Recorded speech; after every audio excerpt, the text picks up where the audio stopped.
into SportsZone. I'm your host, Steven Lucero. I'm joined by Jalen Bullock and Timothy Scott, and we're going to talk some UNT football. It was an incredible comeback win against FAU. They get 41-37 win. It was insane. There was a chance, there was a time where it looked like they didn't have a chance, but they pull it out. Timothy, I'll start with you. What did you see from UNT last week? I mean, you saw that incredible offense keep working.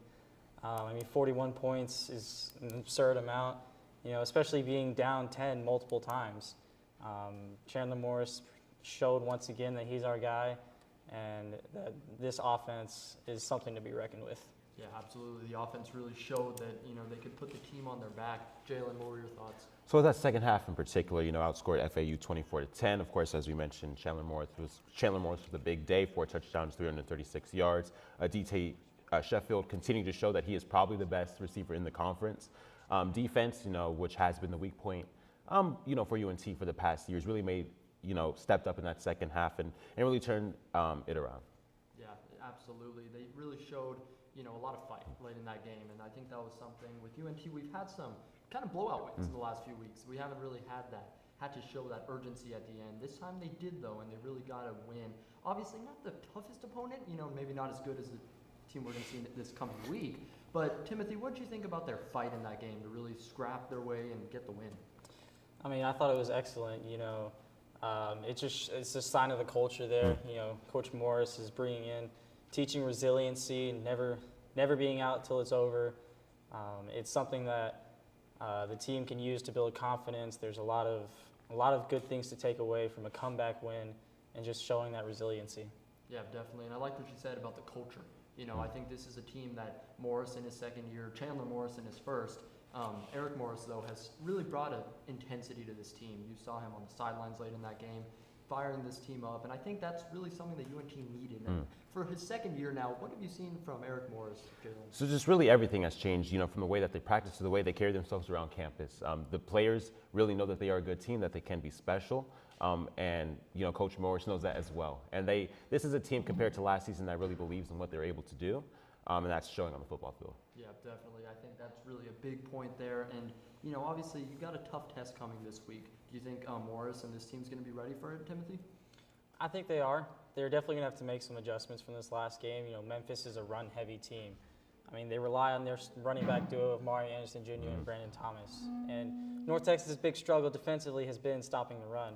So I think a big-time adjustment this week in practice, but if they can bring that adjustment into Saturday, I think they have every shot to win it. Yep, absolutely. Jalen, your thoughts? Yeah, so with a team like Memphis, you spoke on it perfectly with those two backs that could really, get the ball moving. But I want to highlight, our offense, as we know, that is exceptional. We're currently ranked top 5th total offense in the entire country. This team can score. So it really is just going to come down to how we, maintain the run game, which is the weak point. I do think this is going to be a bigger challenge than FAU playing against a Memphis team that has only lost to that only lost that one game. This is a very good Memphis team. They usually are a very good team in the conference. So it's going to be a very interesting matchup. Yeah, for sure. Obviously, we'll get further into that. But Timothy, I just want to ask you one last time from last week. Do you think that they can carry this momentum, especially on the defensive side? They really were the ones that made that stop at the end to keep the team in the game. Defense has sort of struggled. Do you think they can really show up big against Memphis? Certainly. I think it takes the leadership. Got to have your seniors step up and carry that momentum, bring that energy to practice all week and into Saturday. But they certainly are able to bring that momentum into Saturday. It's something to build confidence on. You can get a stop when it matters. That's something that's been a little shaky for us. So being able to do that on the road when it's raining, showing that resiliency, really good for them. Yeah, definitely. I think everything from that game, it was tough, throughout, but really that performance at the end really just gave some positive momentum, and I think that's what they needed, especially going into a tough matchup. 5-1 Memphis, probably your toughest matchup of the year outside of the Texas Tech game. Jalen, I'll go to you. Do you think this UNT team is ready to take on this kind of team? Okay, so even though the defense stepped up, in the end last game, I do not think on the defensive side of the ball that they are ready. As we mentioned, that offense is very good, but this Memphis, their only loss is a shootout, 56-44 against, in my opinion, the best Navy team ever. So I don't know. It's going to be a high-scoring game, 100%. But I don't know if the defensive adjustments are going to be able to really because it's not just one running back we have to worry about. It's just two really talented backs. I don't know if right now we're ready for that matchup, really. Yeah, absolutely. Timothy, your thoughts? Yeah, he hit it on the head. It's going to be a shootout, which plays to our strengths. Memphis, their defense is stingy. They've held 5 out of their 6 opponents to less than 20 points. But their one loss, like he said, came to Navy in a 56-point shootout. So that plays to UNT's cards. If we can take advantage of that and maybe get just a couple key stops, we certainly can. But it's going to be tough stopping that run game. Yeah, definitely. It's going to be tough, and it's going to be a challenge on the defense. But the one thing that UNT has shown consistently is their offense. Chandler Morris has been a lot better at not turning the ball over. Do you think that's going to be a big key, Jalen, to winning this game offensively? 100%. So with Chandler Morris earlier in the season, we had a big issue with him turning the rock over. He had this one interception in that game against FAU, but very better at managing the game, slowing it down. Not getting trigger happy, which was an issue early in the season. So he's going to need to continue that into this matchup. That offensive line is also going to have to protect him. If we turn the ball over, we're not going to be able to win the shootout matchup. It's really going to be we have to outscore them. So it's going to really be about protecting the ball. Yeah, absolutely. So Timothy, outside of Chandler Morris, look at the receivers, Sheffield, Damon Ward Jr., maybe the running backs. Who do you think really needs to step up offensively on this game to really put UNT over the top? For us, it's going to have to be Sean Porter, the running back. Okay, yeah. Our biggest struggle offensively is the run game. We haven't been able to establish any sort of consistency there. So if we can get Shane Porter going, or even McGill going again, if we can establish a good run game and not just rely on Chandler Morris, it puts a little more confusion for their defense. They have to, can't just let one, can't just take one out off the table. Got to be able to think about both. So that'll be big for us. Yeah, definitely. I'll expand on that. The running backs, there's been so many injuries, and it's been frustrating for UNT.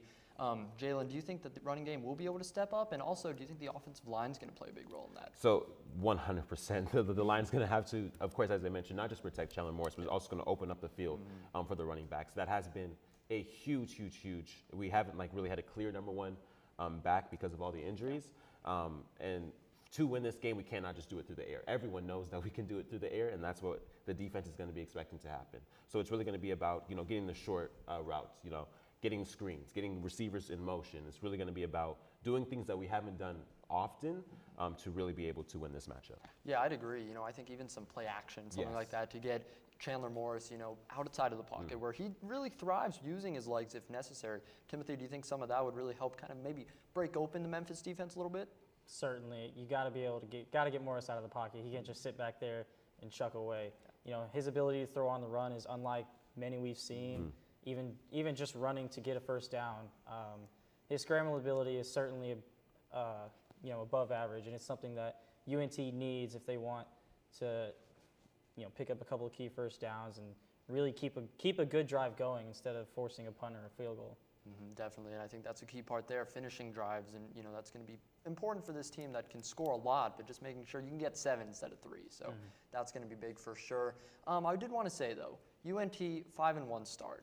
This is the best since 1967 for the university, so that's definitely big news for this team. But I think we agree that there's still some unknowns, and this is going to be a big test, obviously, against a quality opponent. But if they do pull out the win, I'll start with you, Jalen. Do you think UNT is a true competitor in the AAC? 100%. I feel like this is a very good test, facing a Memphis team, but we still, have Army, we still have Navy. Definitely. We still have that game, next weekend against Tulane, and Tulane is Tulane. So I think that this will, put them on the right trajectory going deeper into these key matchups in conference play. I do think right now on paper, I think they're sitting at 3rd, in the standings, but I think, with all things considered, they are a top 4 team in conference. With this win against Memphis, heading into that Tulane matchup, I think that'll be very good for them. Yeah, definitely. Timothy, do you think this can be that kind of statement win if they're able to pull it out? Yes, I think this and a combo of Tulane. Definitely. This is certainly a statement road win. Being able to win on the road, that's kind of a struggle for us. If you look at the numbers, defensively especially, we allow twice as many points on the road than we do at home. So if we can get a statement win on the road this week and then pair it with a key win next week against Tulane, 7-1 going into Army certainly shows that we are to be reckoned with in the conference. Yep, absolutely. It's going to be exciting to see UNT. It's been a great season so far, so be sure to catch that game on Saturday. But we're going to switch from football to baseball and talk some MLB playoffs. I know that was chaotic with all the mic stuff. But I'm here to rescue you. Great job keeping that going. That was really good. No sofas. Did they get it fixed though? Did they get it fixed? It's going to be awesome.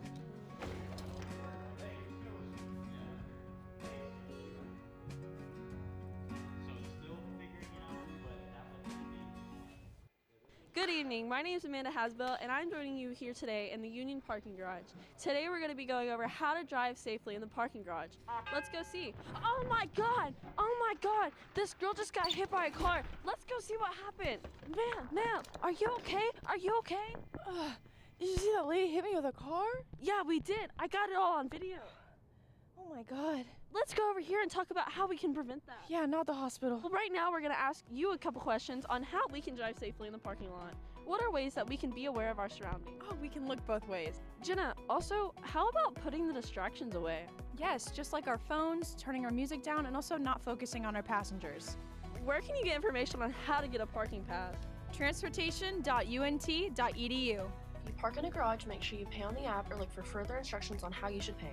And remember, no pass, no park. Let's all try to keep our Mean Green community safe. Remember, we're all in this together. Drive safe.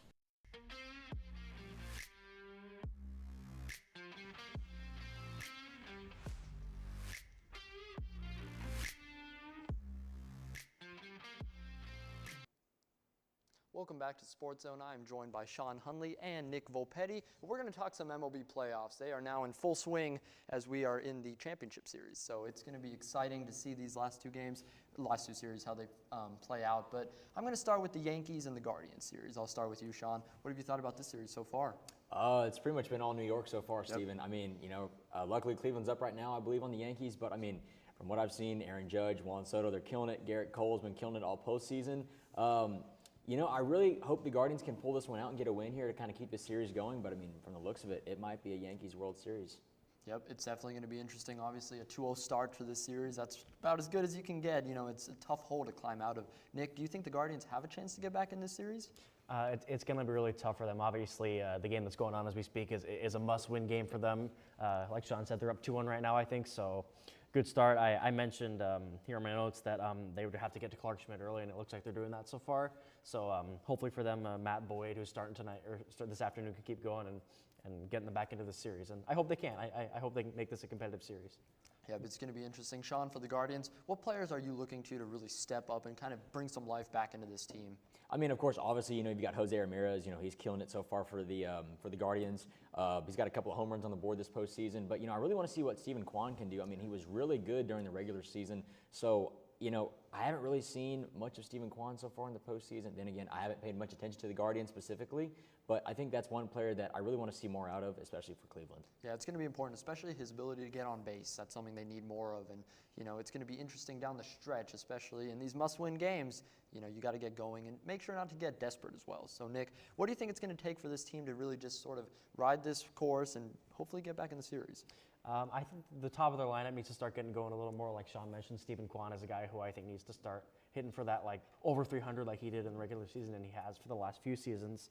Josh Naylor, I think, is a guy who needs to get going. His power has we haven't really seen what he can do. He's one of the more underrated power first basemen in the league, but he hasn't really shown it. He's going to need to hit maybe one or two bombs with some guys on base, give the Guardians some more momentum. I mean, I thought he was going to be one of the biggest players, and he really hasn't, so really expecting more out of him. Not to mention David Fry, too. I mean, he made some really big plays during the regular season. I really haven't seen him, much at all this postseason. Yeah, and those kind of players like that, the sort of middle of the lineup, I think is going to be really key. Do you think, Sean, that there's going to be any coaching adjustments, maybe shuffling to try to get this team going? I can't really say for sure. I mean, I like what Steven Vogt's doing. I mean, I believe it's his first full year as manager for the Guardians. I mean, he's done really well. I mean, Cleveland was at the top of their division, one of the three teams that I expected to be in the postseason.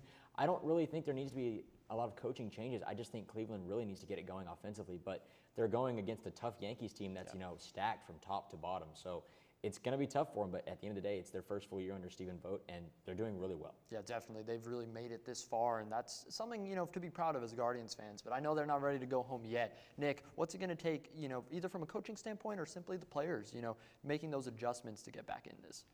I mentioned Josh Naylor. Sean mentioned David Fry. Those are two guys that I think they need to get going. One thing that I think Stephen Vogt did well today is moving Kyle Manzardo up into the third spot in the order, and he hit a 2-run home run just a few minutes ago.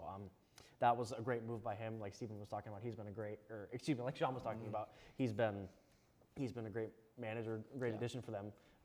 Wasn't really sure what we'd see out of him because it's his first. He was just playing a couple years ago. But yeah, like I said, I think the top of the order needs to get going. We've seen Brian Rocchio at the bottom of the order produce a lot. So I mean, if he can keep that going at the bottom of the order and the top of the order can sort of match what he's been doing at the bottom, I think that'll be a good formula for them. Yep. Sean, I'll ask you now, the Yankees, here we are, up 2-0. It's, it looks pretty good for them. They're in the situation where they wanted to be. What's it going to take for them to just stay focused and finish this series off? I mean, I'd say just keep cruising like they are. Yeah. I mean, stay behind Aaron Judge and Juan Soto. Judge, he's been semi-quiet. He's, 4 runs, 4 RBIs, 4 walks, but still, pretty modest.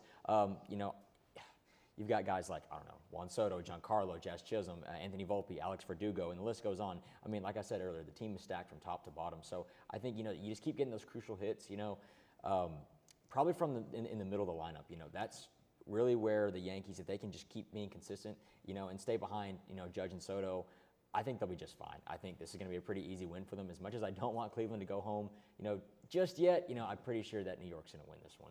All right, how are you feeling, Nick, on the Yankees? Yeah, I agree. I mean, they've been great really from top to bottom.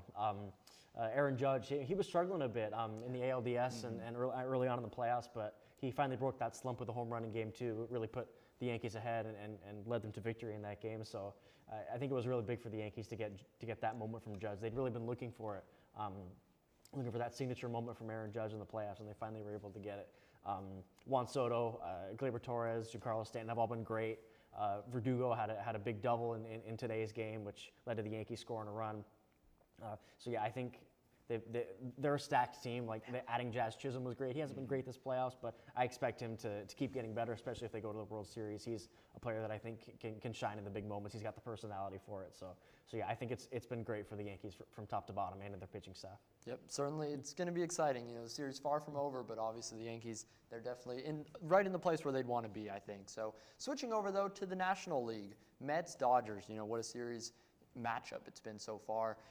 Sean, I'll start with you. What have you thought so far on this series? I was going to say I was going to try to keep my eye on Mookie Betts, but I mean, it really has been about Shohei Ohtani. I mean, you expect nothing less. They spent $700 million on this guy, and he's been nothing short of amazing. He's got 8 RBIs so far, and he cracked a massive home run the other night to really kind of blow open that game for the Dodgers. I really like this series because it's been so back and forth, right? It's been Game 1, the Dodgers, went crazy. Game 2, the Mets went crazy, and then the Dodgers went right back to pretty much what they did in Game 1. So it's really been a back and forth battle between these two teams. But I'm excited to see, Mark Vientos. It's not, it's not just it's all Francisco Lindor. It's guys like Mark Vientos and a few other good guys for the Mets that have really kind of been keeping them, steady and keeping, consistent. Yeah, definitely. The Mets, are a team that started off sort of, in a rough patch. They really have climbed throughout the season to get to this point, and I think it's players like that have really stepped in and made the difference. But on the Dodgers side, Nick, how do you think they're going to do, kind of trying to finish out this series? Obviously, they're up 2-1. There's still a lot to go. Do you think they can pull this out? I definitely think they can. I think they're the favorite, too, especially if they can win tonight. I think tonight is a really big game in this series. If the Mets can win and get it back to 2-2, they're right back in this series. It basically just becomes a best of 3 over the next 3 games. But if the Dodgers win, they take a commanding 3-1 lead. I think it'll be really tough for the Mets to come back from that.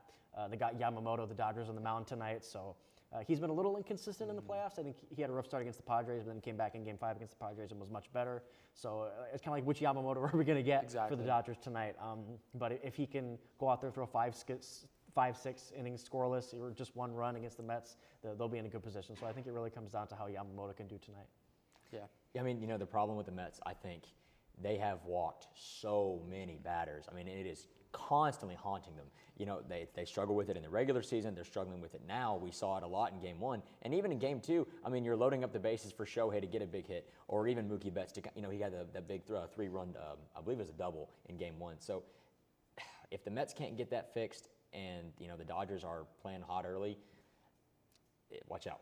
Yeah, for sure. Yeah. One thing I wanted to ask you, Nick, on the Dodgers is, the batting order. There's been some shuffling, who's going to lead off, who's going to, all of this. Do you think they're doing it right now, or would you make some adjustments if you were the Dodgers? One thing that's been kind of weird in this playoffs is Shohei Ohtani's stats with runners on versus nobody on. Exactly. With runners on base, he's 7 for 9. I think all 8 of his RBIs, both of his home runs in the playoffs. But with the bases empty, he's 0 for 22. Yep. Like, I don't really know what to make of that. How to explain that if it's just 10 Ks too. Yeah, exactly. If it's just baseball being random or if it's something he's doing differently, but I think it's gotten to the point where you have to start considering maybe shifting him down to 3rd or 4th because this is such a huge difference. Like, baseball can be a random sport, but this is something where you maybe start to consider if it's him doing something differently with men on versus with nobody on. So maybe, especially if this continues again tonight, you do consider maybe moving Mookie Betts to the leadoff spot or something like that instead. Yeah, I think that's an important point. I would want to keep him in that top 3 just to ensure, he's getting as many opportunities as he can. But for me, the leadoff spot just isn't his natural position. I think, Betts, even Freeman hitting before him could be beneficial. Sean, what are your thoughts? And where do you think Shohei Ohtani should be in this order? I really feel like that 3rd or 4th spot, because if you ask me, I feel like Mookie is their kind of natural leadoff guy. Yeah. And we saw it a lot with the Rangers. I know they already, they're long out, but we saw it a lot with Marcus Semien this year. He really didn't hit at all in the leadoff spot. And I think if you maybe would have made that shift a little earlier, maybe give Marcus a chance to kind of, re-rack.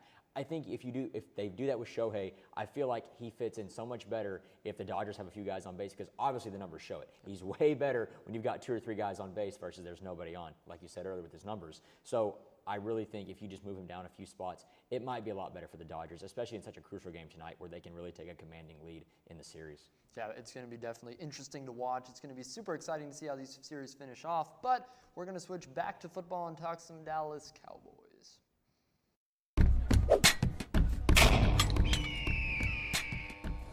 Why should you join Talons?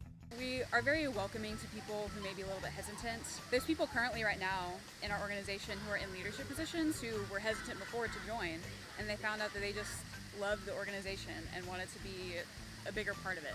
They post about the football games, everything they're doing, all their events that they host. What's the best part about Talons? I would say meeting new people, because the university, while it's a kind of small campus in terms of like physical land, there's a ton of people here.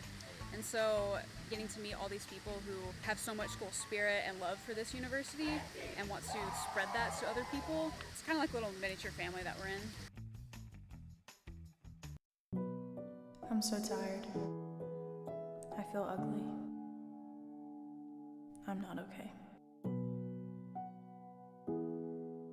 I didn't know UNT had counseling services. Maybe I should check it out.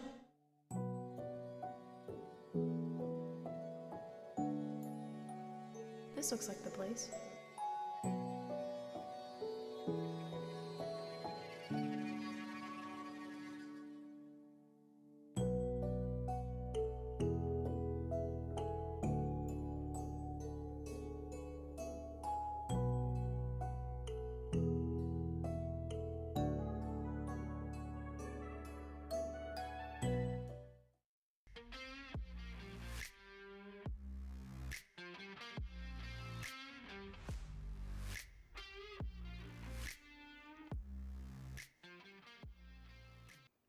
Welcome back to SportsZone. I'm your host, Steven Lucero. I am joined by Jack Shrupsha and Rohan Srinivasan, and we're going to talk some Dallas Cowboys football, as much as it sort of pains me to this week. 47-9 loss to the Lions at home. Cowboys remain winless at home. It's really been a rough start. Rohan, just let's try to unpack this game. It was absolutely horrible, to be honest with you. Got outstat in every single form of the game. I would just say burn the tape, honestly, because that is not a good game. That's not what Mike McCarthy, Dak Prescott envisioned, and so hopefully they can make adjustments. The bye week couldn't come at a better time, though, so hopefully you can make some changes. Yep, definitely. Jack, what were your thoughts on this game overall? Yeah, they were just dominated in all 3 aspects of the game, just completely outplayed. I agree with Rohan, the fact that the bye week came at a great time. Yep. They really got to figure out what their identity is. They don't have a run game. They're really one-dimensional and predictable. So I think they really got to lock in for this bye week and figure some things out for sure. Yeah, definitely. And I think it's so odd, this home struggles for the Cowboys. 0-4 in their last 4 home games, including the playoff loss to the Packers. They've been so good over the previous 2 seasons, 16-0 at home. What do you think, Rohan, has changed at home? Well, for starters, last year, if you really go back to it, who were we playing? Like the Patriots and the Jets. Now come to this year, we're finally playing some good teams. You know, you got teams like the Ravens, the Saints coming up, the Lions, who just beat us 47-9, obviously. So when you have those teams who are playoff contenders, some are Super Bowl contenders, it can be really hard if you're home or away. It really doesn't matter. You got to show up. Yep, definitely. Jack, what do you think it's going to take for this team to kind of finally get a home win and sort of find a way to get some momentum going again? Yeah, it's something I mentioned about their one-dimensional offense, and obviously against the Lions they had some guys, key players, Micah Parsons and DeMarcus Lawrence out, but I don't think anyone anticipated it to be that bad. But you know, Rohan hit it right on the spot. They're playing good teams at home, and the Cowboys are supposed to be one of those top dogs in the NFC, and they just haven't proven that this year. So they're going to have to do something to switch this around. Yep, absolutely. And I want to talk a little bit about Dak Prescott, a player who has been polarizing, you know, across the league. But it's been just inconsistent, I think, to say the least. You know, he's finally seemed to have broken out of those turnovers, and then all of a sudden they're back. You know, 2 interceptions again last week. So I'll start with you, Rohan. Dak, is he the problem here, or do you think it's more beyond that? Well, if the defense is giving up 47 points, he can't be all of the problem. He is a problem, but not all. You know, you really look at the game tape. Whenever he dropped back into the pocket, he only had like 3 or 5 seconds to get rid of the ball. Yep. And then the bad part is the blame game, right? Whenever he does have time in the pocket, it's either an underthrown ball or he throws it into double coverage trying to find CeeDee Lamb. It's absolutely horrendous to me. I mean, he finishes with 178 yards, no touchdowns, 2 interceptions. So he's got to clean that up. Yep, definitely. Jack, I'll go to you. Dak obviously has had great moments this season, and then he's had moments like this where he's just throwing interceptions, and it makes you shake your head a little. It's like, that was just really not it, and not his typical self. Do you think Dak is the biggest issue here, or do you think it's, you know, more beyond that? Dak Prescott is definitely not playing his best football right now that he's capable of. I mean, he was playing MVP caliber last season. Absolutely. But like you mentioned, the defense. But when I look at it, I look right to the front office. I look at Jerry Jones. I look at, you know, what they could have done to maybe help him out throughout the free agency in the offseason. Like, you could have paid Derrick Henry for a lot cheaper of a price than what you paid those big dogs like Dak Prescott and CeeDee Lamb, Micah Parsons, and he would have been a huge contributor. Like right now, no running game. Imagine if Derrick Henry was back there with him. So it's easy to look at a team who's struggling and just point the finger at the quarterback right away. And he's not playing good, but there's a lot of other factors to why the Cowboys are struggling right now. I also completely agree with Jack right there. He hit it right there. Jerry Jones, his ego gets him in the way of a lot of moves. And I agree, we're not going to all pin it on Jerry Jones and the coaching staff, but at some point, this team actually got worse. Am I correct? Like, they literally got worse. And for you to say that, I believe that they're a Super Bowl contender, no, you don't. You're just saying that because you're the owner. You got to go make a trade at the trade deadline, go get somebody who shows up and shows out. Absolutely, and I like what you said there, you know, moving the blame from players and coaches to the top, and I think that's where it starts, you know, and I want to get into that a little more because Jerry Jones made comments this week. You know, he said, we're not going to spend at the trade deadline. I don't envision that or whatever. And then he went off on some guys on 105.3 The Fan, you know, if you guys saw that, threatening to get them fired and replaced with some other guys. You know, he was super upset, but not taking any accountability. Rohan, is he the biggest problem for this team?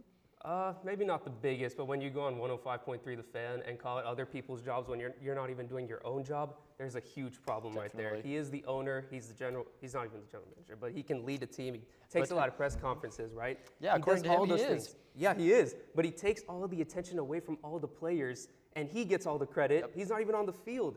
So he should get the blame whenever they don't do good. Definitely. Love it. And I think that's so important because he is the president. He's the general manager. He's the owner. Unlike any other team in the league, he owns all those titles. And for some reason, he doesn't seem to feel that he's accountable. And he's not responsible, should I say, for the struggles. And I think that's a big part of it. What you said earlier, he didn't make those moves. You said Derrick Henry's a guy who wanted to be here, didn't do it. Do you think Jerry Jones, Jack, is really the problem here? Yeah, I absolutely think he is. I mean, I think all the points we've made are absolutely correct. I mean, he's the do-it-all guy for the Cowboys, unlike really anybody else for any team in the league. And for him to not really take the credit for why they're not doing well, look back at what he could have done in free agency but didn't do, I think it's time to step up or maybe even make a change. But yeah, absolutely. Yeah, I was saying sarcastically that he wasn't the general manager because he's not really doing anything. He's not doing his job. And so as a general manager, you have to step up. You don't pay Dak for the most what is he now, the highest paid player in NFL history? Don't do that. You got to spend your money on other players who actually show up in big moments. Yeah, and I think I'll make a note on that because I understand you had to pay Dak at this point. You did have to do it because of his cap hit. It was through the roof. It was actually a $60 million cap hit. You saved money by extending him, but the problem is they did it at the wrong time. If you had done this back in the offseason, you could have saved money. You could have signed Derrick Henry. You could have extended Micah Parsons, but the timing has been off. He hasn't made the moves when necessary and, during the free agency period. During, when we need to make these moves, it doesn't happen. Waiting till the last minute, waiting till it's too late has really been a big issue for this team. And for me, it does start at the top. And Jerry Jones, even though he doesn't want to take that responsibility, it's on him, especially if he's going to be having all these titles and saying it's his job. If it's your job, you got to do your job. So that's going to be important. Good point. I will get back to the game, though. We spoke a lot on the front office, but the defense is another unit who didn't do their job last week. Definitely not. Injuries played a part, but Jack, what's it going to take for this defense to right the ship against a 49ers team after the bye week? Yeah, you're hoping for of this bye week they get those guys that they were missing back. Lawrence and Parsons. Mike Parsons, one of the best players in the NFL, not even just on the defensive side of the ball. But they got to do something to be better against the pass. They've been struggling all year. What the Saints were able to do to them, and then again here with the Lions. I don't know if they got to change up the personnel or if they're just kind of, struggling a bit with Mike Zimmer now at the top of the helm with them. But definitely the pass defense is my biggest concern with them to this point. Yeah, I agree totally with Jack right here. So 500 total yards given up. That's not a recipe for success, really. And I wouldn't rely on Micah Parsons and DeMarcus Lawrence to get back. Of course, they're key players, but how many times are we going to say this as that is an excuse to give up 50 points? We can't do that. You got to step up. You have to have that next man up mentality and really show up. Yep, definitely, and it's all over the place. The accountability just hasn't been there. Now going into the bye week, you're at 3-3. It's not where you want to be. It's not the worst position in the world, but I want to ask you guys about Mike McCarthy, a guy who is entering the final year of his contract, on the hot seat. Jack, do you see the Cowboys making a coaching change before this season's over? Considering there was talk about him potentially getting let go after their loss to the Packers last year, and they were at a lot better of a spot going into the playoffs last season than where they're sitting at right now, I wouldn't be shocked at all if they get rid of him at the end of the season or maybe even midway through. They got some tough games ahead of them after their bye, teams like the Niners, the Falcons, who are seemingly really coming along, and the Texans and Commanders. What a story the Commanders have been. Yeah. So if they drop like 3 or 4 of those games, I wouldn't be shocked if he gets let go right after that. Yeah, definitely. Rohan, real quick, do you think McCarthy's job is in danger, or do you think there's other adjustments the Cowboys need to make over this bye? It would be in danger, I would say, but I wouldn't let him go. Just because the constant, if you really look at it, guys, the players are the constant right here. Dak has been here for a long time. Zeke has been here for a long time. You got to get those guys to actually play. At the end of the day, coaching does matter. I will say that. But just newsflash here, when you give up 47 points, it's not really about coaching anymore. When you see Dak underthrown balls, thrown into double coverage, that's not really coaching. Is CeeDee Lamb, wrong route running. What are you going to do about that? That's not really coaching. It's player execution, and that's what the Cowboys need. They need to step up because they do have the talent. They just have to show it now. Yep, definitely, and it's going to be very interesting to watch. Obviously, a bye week next week, but a tough test against the 49ers. It's going to take players, it's going to take coaches, it's going to take front office to really get this team going again. But for now, we're going to switch over to the WNBA Finals.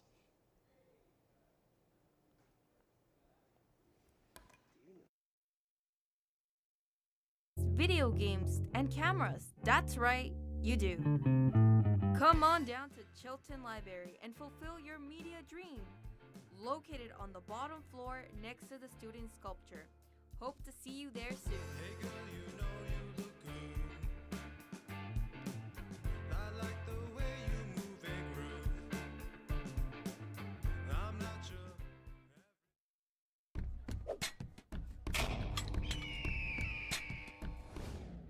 What does Talons do? So I'm the Vice President of External Relations for Talons. That means that I basically oversee all the external committees. Our external committees entail our Model A, it's a mean green machine. So they bring it to football games especially, so every game it's kind of there, every home game.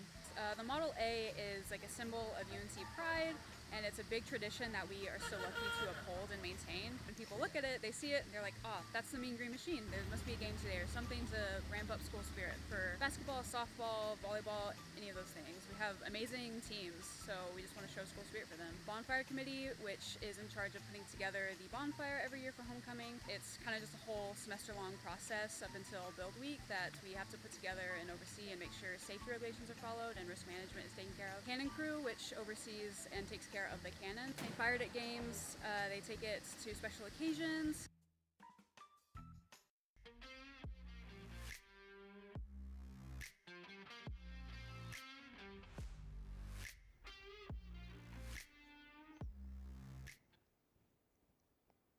Welcome back to Sports Zone. I am joined by Mason Brannon and Tina Orozco, and we're going to talk some WNBA finals. It's been a heck of a series so far. What a game it was last night as the Liberty take a 2-1 lead off of Sabrina Ionescu's incredible game-winning shot.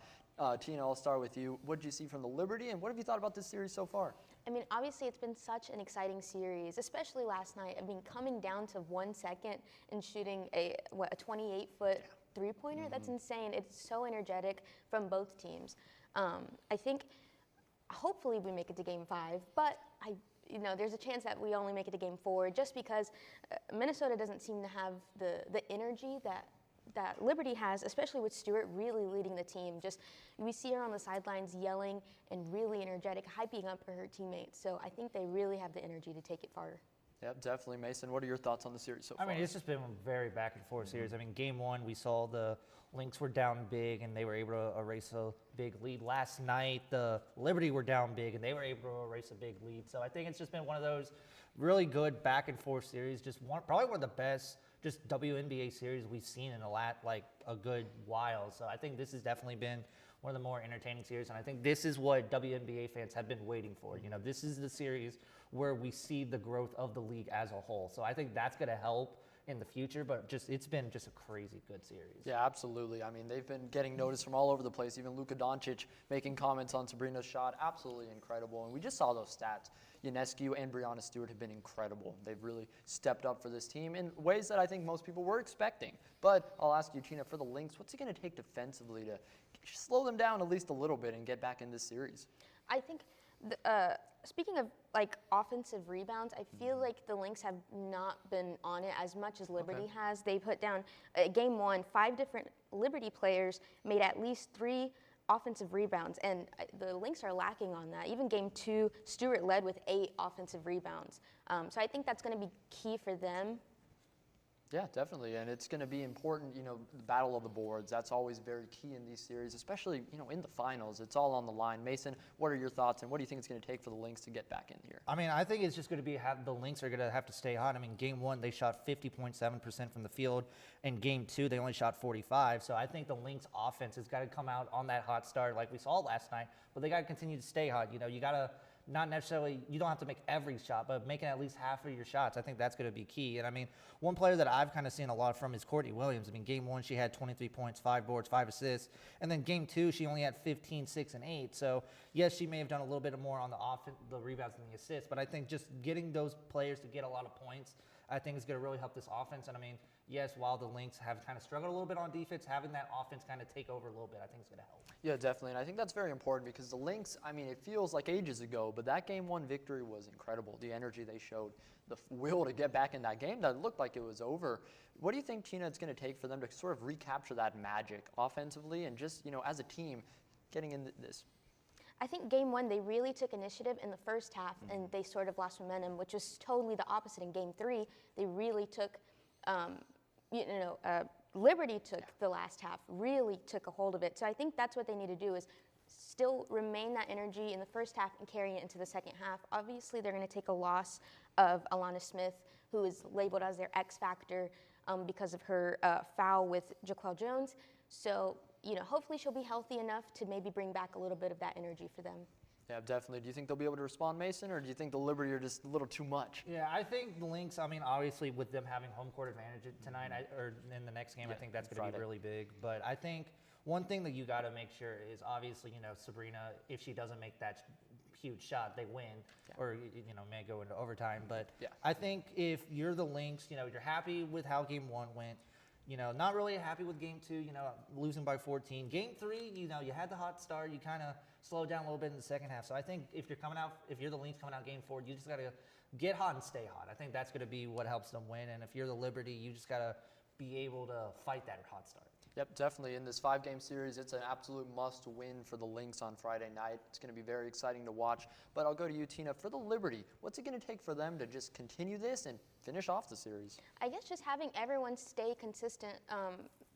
Everyone had pretty good points. Stewart had 30 points going into Game 3. Everyone else had about 13 points, Leone and Jones. And so I think just remaining very consistent within everyone, whereas Lynx, they have only really Collier just making all the plays. She leads in everything. So. Absolutely, and I think that's key. Collier has had to put this team on her back throughout the season, but here you need other people to step up, and it's going to be interesting. Do you think that they can make that happen, Mason, or do you think the Liberty are going to be too much for them offensively? I think, it's kind of a story for both teams. Obviously with the Lynx having Williams, McBride, and Collier both come out, but for the Liberty, obviously you have Stewart and Ionescu, but two people that I'm looking forward to having a bit of a step up performance is Jonquel Jones and Lainey Hamilton. I mean, Jones in Game 1 had 24 points and 10 boards, double-double, so big game for her. And then in Game 2, Hamilton had 20 points, 2 boards, and 2 assists, but shot 8 of 14 from the field. So I think those, role players, those secondary players, I think those are going to be the differences. And I think whichever team has those better secondary players, I think that's who's going to win. Yeah, absolutely. And I think that's important because you always look at the superstars, but sometimes it's those little players, those, J.J. Bareas, if you will, that can kind of step up in those big moments and make magic happen. Tina, is there anyone that you're looking to do that? Or, even if not a specific player, just on either team? Obviously, like for the Lynx, I said, obviously Collier is probably going to really perform and probably overperform just for the players maybe not coming up as much as Liberty as a core. And obviously we have Stewart that's killing it right now, and of course she's really carrying them, but not solely on herself. So. Yeah, absolutely. And I think the Liberty's depth, it's just been insane. They've really proven that they have everything it takes to win a championship. And now just one game away. Mason, do you think they get it done?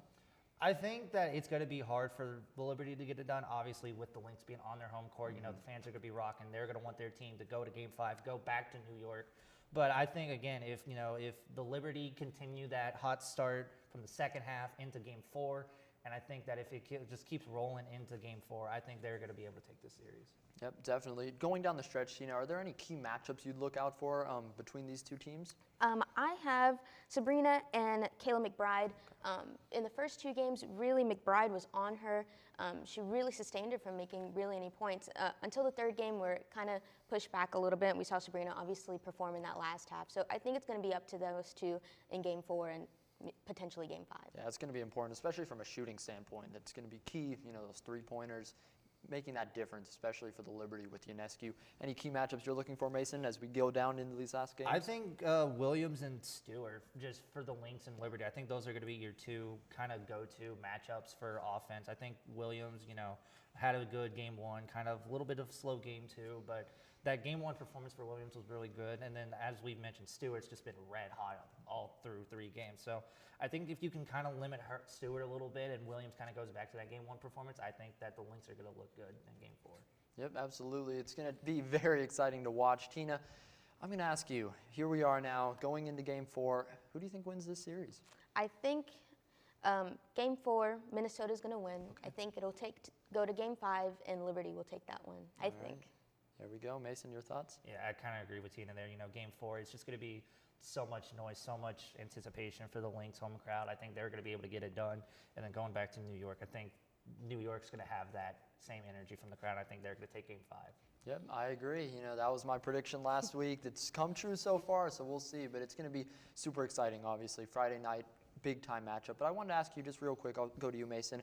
The WNBA's growth this season, it's been incredible. And now, about to finish this off, how do you see the WNBA and their outlook going into next season and beyond? I think it's just the WNBA as a whole, I think just this year took a really big step forward. Obviously, Caitlin Clark kind of led that charge. You also had Angel Reese. But kind of looking at the next draft class, I think Paige Beckers is kind of going to be that, Caitlin Clark type of player that's just going to bring a lot of attention. I mean, we've seen her at UConn. She's been one of the best players. Obviously, she had the injury a couple years ago that took her out of March Madness, but she was one of those players. And the matchup with her and Clark last year in the tournament, I think, was really good. So I think Paige Beckers is going to kind of help lead the charge, but just Clark, Reese, her, Also, Juju Watkins. I think she's also going to be a big player. But I just think the growth of the WNBA has been really good, and I think it's just going to be great for the league going into the future. Yep, absolutely. I can't wait to continue to watch. But for now, obviously, a big game Friday night. It's going to be very interesting. Liberty Lynx fighting for a championship here.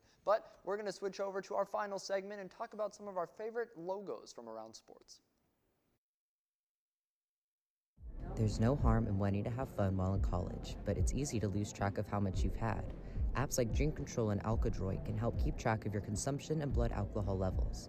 If you or someone else does drink too much, the signs of alcohol poisoning are as follows: pale skin, vomiting, confusion, low body temperatures, irregular breathing, blacking out, and it's hard to wake up or cannot be woken up. Dude, are you okay? Hey, what's wrong? Wake up. It's an exciting time of year, but it's important to be responsible. If you suspect someone is suffering from alcohol poisoning, get help immediately. You will not get in trouble for seeking help if you are underage. For more info and resources, go to UNT's Division of Student Affairs. Willis Library, located at the University of North Texas. It has computers, printers, and the building is open 24/7. By going online, you can book up to an hour of reserved space and one of the many private study rooms. Many of them are equipped with whiteboards, a table, and a TV to hook up to your computer. Textbooks can be checked out for free with a student ID. They also have many of these in ebook forms. This is still a library, so always remember to be quiet and respectful of other surroundings, especially in certain places where talking is not allowed. For example, the 3rd and 4th floor are completely quiet. As you can see, Willis Library has many options for students, with it offering many media sources and staying open all the time.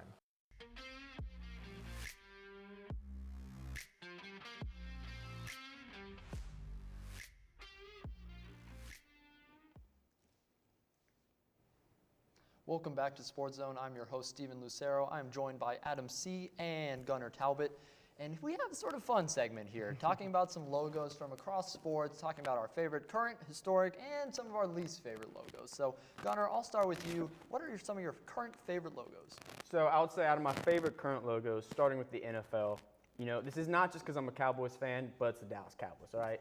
It's about how iconic that star is. It means something when the players, they have that star in their helmet. It means something. Also, think about it. We have a whole training facility named The Star. And it's kind of a double entendre if you think about it, because it could be like, a Cowboy star, or we're called Texas Lone Star State. So I think there's a lot of fun stuff to do with it. Second would be Boston Celtics, all right? Maybe because I'm Irish, might be that, but I think it's the Boston Celtics. Now, while I do have some resentment because they just beat the Mavs in the finals, I think what's cooler than a leprechaun smoking a pipe? I can't think of much, really. My hockey would be Red Sox, all right? I like the simplicity of this. When everyone's trying to find like crazy logos, they're the Boston Red Sox. Let's just do some Red Sox. And then finally, for my NHL one, I'm thinking about the Pittsburgh Penguins. It's a penguin playing hockey. That's enough said. Yeah, all right, I like it. Adam, what are some favorite logos? Okay, well, so before I say my favorite logos, really the Cowboys, did the star really mean anything anymore? It's iconic. It means everything. Oh, really? It means something to the players that all come here and start playing terrible, huh? But yeah, it's no, but for real, look at my favorite logos right here. We got the Pittsburgh Steelers.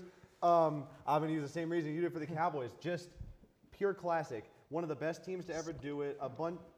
Tons of Super Bowls to go along with it. Used to be the most Super Bowls out of any team in the NFL. Moving over to the NBA. Honestly, I know the Bulls logo is basic. There's nothing special about it. In fact, it looks very regular when I look at it right now. But I just have to be honest, I've always liked red and black, and that logo speaks to me because when I think of the NBA, I think of the Bulls. I think of Jordan. I think of Pippen. I think of my glorious king, Derrick Rose. Happy retirement. And moving over to Major League Baseball, the Miami Marlins. I've always liked the Marlins logo throughout their history. Really, I could have put them on the historic logos if I felt like it. But overall, I've always enjoyed the Marlins. They have cool logos, cool colors, overall cool branding. And I'm going to agree with you for the NHL, the Pittsburgh Penguins. What logo is better than that? It's a penguin with a hockey stick. Although, honorable mention, the Sharks, because having a shark bite through a hockey stick, I'm going to be honest, awesome logo. Yeah, absolutely. I would say, you think about the Bulls when you think of the NBA. You don't think about the Celtics, the teams. I do not think about the Celtics. Larry Bird, Bill Russell. I'm going to be honest, I just don't like the Celtics. All right, hey, fair enough. So I'm going to get into mine. I'll start with the NBA because I picked the Bulls too, actually. It's somehow just iconic. You know, it has the history behind it, but it's tough. It's a tough logo. You know, I think NBA has sort of simplified their logos over the years. I like that this one has stayed strong, stayed consistent, and it's pretty tough. Over to the NFL, I'm going to go with the Jacksonville Jaguars. Hot take here for me, but I think it's clean. I think it was a good upgrade from their original logo. I think it's tough. Cowboys is my honorable mention. I didn't want the Homer allegations, but I think, you know, Jaguars are pretty tough. Cowboys too. Over to the MLB, Milwaukee Brewers. This is a logo that, you know, many people don't know, but they had it back in the 70s, brought it back with a sort of modern touch. To me, it's tough. You know, the M, the B, the baseball glove, baseball right in the middle. It's creative. It's really cool to me. And in the NHL, the Seattle Kraken. Again, sort of different. I've been impressed with the newer teams. The Golden Knights and the Kraken both have great logos. Sharks and Penguins, hey, I can't disrespect them either. NHL has a lot of great logos. But let's go to history. Let's go back in time. Favorite historical logos. I'll start with you this time, Adam. Before we get to the historical logos, Jaguars, serious? Okay. Seriously? The Jaguars, huh? Tony Khan's football team? I'm going to have to agree with him here. Come on, it's the worst looking branding. But seriously, historic logos. I'm going to start off with the NBA here because this one's going to be controversial. I love the old Denver Nuggets rainbow logo. I am a huge fan of this logo. I think it is the greatest NBA logo, and I think it's honestly better than the Toronto Raptor from back in the day, the old Vince Carter jersey. I prefer these. I prefer the Alex English brother because overall I just like rainbows. I'm going to be very honest with you. I'm a 6-year-old at heart when it comes to logo design. I like cartoony logos, which is why I'm going to move on, use it to segue to the NFL here. Come on. How can I not like the old Patriots logo? For one, they're the best NFL uniforms ever, and I will. Pat Patriot. Yes. Hot take. No, it's not a hot take. I will stand on that one, brother. When it comes to baseball, I actually like that old Texas Rangers logo. It has a lot of historical significance. For one, that is the star that the Texas Rangers used to wear. Cool bit of history, and I'm also a history buff. And it looks very nice. I'm trying to remember what my NHL logo was. If you want to throw that graphic back up there, please. Yeah, so as we wait on that, you know, it's been, there we go. Here it is, right here, my old hockey logo, the old Islanders fisherman, which I love. Again, comes back to my love of cartoony logos. I think that more sports leagues should go back to cartoony logos. I hate the current minimalist design for each and every single team, especially the NBA. NBA's been hit by it hard. I mean, the Jazz logo, terrible, awful, genuinely disgusting. We'll get to more on that later, Adam. I absolutely agree with the Jazz thing and the oversimplification. We'll talk more about that as well. But Gunnar, let's go back to your history. What are some of your best historical logos? First, I would like to talk about his logos. Okay. I'll give you the Patriots one. That was a cool logo. But really, the Nuggets, you think about so many cool logos. Like even, you know, my second one would be Fort Wayne Pistons. If you don't know about that, 40s, 50s, look that up. That's pretty cool. All right, but we're starting off with my NFL. I don't know what they're doing down in '97 in Miami, but whatever they did, they cooked. All right, they decided let's put a Miami helmet on this Dolphin, and also let's put a serious game face on. All right, and when they did this, they meant business. After they put that game face on that Dolphin, they'll go on to have 4 playoff appearances and 5 straight winning seasons. Next, we'll go to the NBA. That Raptors logo, that's iconic. All right, I remember as a kid, I would have a hat, I would have a jersey. That Raptors, I wasn't even a Raptors fan, but it's a good logo. Now we'll move on to baseball. What's better? All right, some of y'all don't know, that's the 1950s Cincinnati Reds logo. I like to call it the Monopoly Man of baseball, all right? You got the mustache, you got him with the bat, what's better? And finally, the old Anaheim Ducks. Maybe I'm a nostalgia merchant, all right? But I remember as a kid, what was one of my favorite movies growing up? Mighty Ducks, all right? And that's basically that logo. What could be better? Yeah, absolutely. And I'd love that they've sort of brought that back, a little bit of a modern touch, and I think it's iconic for me. Going into my historic logos, though, I'm going to start in the NFL with the Bengals logo, the sort of the 90s, 2000s one. This one, for me, this should be their logo right now. How do you go from this to a B? I don't get it. You know, it's not the oldest one, but I think it's one that could hold up even today. To the NBA, I agree with you, man. The Raptors, iconic. You know, you see those Vince Carter. I can still picture him in the dunk contest. Wasn't even alive, but it's iconic for me. So absolutely an excellent logo. Over to the MLB, old-timey 40s Athletics. Have you guys ever seen that one before? No, I'm very curious. I did not know that. They are actually, you know, had these elephant logos. For me, it's just clean. It's tough. I like elephants, so I think it's really a pretty cool logo. And lastly, the NHL, it's the Dallas Stars. So much, just history with this one. The one Stanley Cup. This one is just so clean, so iconic. The uniforms to go with it, absolutely elite as well. So real quick, we're going to talk about some of our least favorite logos. Adam, take it away. All right, talking about my least favorite logos. You mentioned the Ducks have your favorite historical logo. I do agree with that, but I hate the current Ducks logo. That current ugly duck foot, it looks terrible. Someone explain to me how that looks good. The Thunder, it's one of the most unoriginal logos I've ever seen. It's just a knockoff Knicks logo. They haven't changed it. In 2015, they were debating on changing it because it sucks so much. The Panthers logo, I'm going to be honest, I just don't like it. There's just something that looks wrong with it. It looks like a 5-year-old drew it, like with all due respect. And the Rockies logo, I'm going to be honest, I just don't like this logo. I don't know what it is about the Rockies. There's just, every time I look at the Rockies, it's just like, it's the Rockies. Yeah, it's fair. And obviously, there's some great logos out there. There's some not so great logos out there. And it's going to be, it's tough, because you look at these and it's like, yeah, there's a lot of history behind them. Some it's like, well, okay, it is what it is. But that's going to do it for us. As much as I want to keep talking logos, we're out of time. So thank you guys so much for watching our show. Feel free to follow us on social media at NTTV Sports, and we make sure to stick around also for NTTV Nightly News.